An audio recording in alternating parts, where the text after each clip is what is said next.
All right, now we take a look at Tesla. Tesla continues to be in a range, okay, but we have a few cues here that is probably going to break down, and I'll tell you. First of all, we continue to see lower highs. We had this high over here, lower high, lower high, lower high, lower high, lower high, lower high, lower high. A lot of lower highs suggesting, obviously, that the bears are overall in control, and there's a lot of resistance up there. And you could see the resistance line, which is the 100-day moving average, keeps pressing the price down, okay?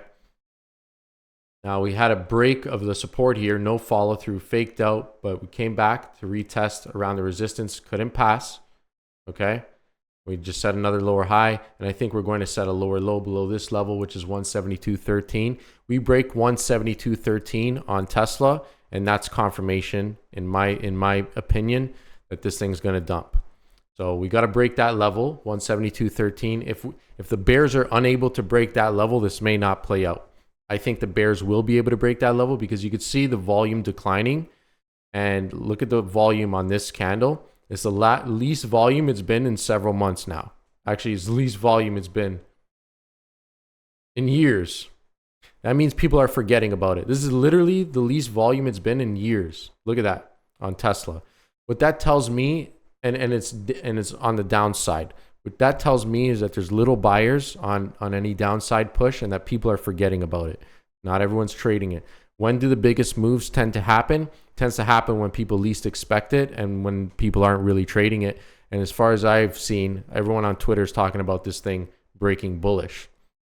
So actually, everyone thinks it's going to break upwards, but all the signs, in my opinion, are pointing to it breaking downwards. You can see that highest volume candlestick is right at the high too, and that's where the resistance is, the low of this candle.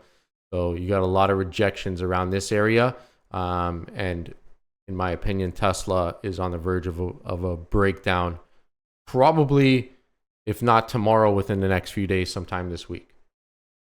Nothing's for sure, but watch that 172.13 level. We break that, it's game on, in my opinion.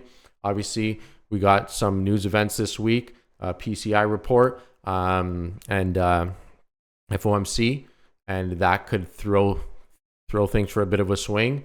So that's where the risk is here. But all the signs point to downside, in my opinion.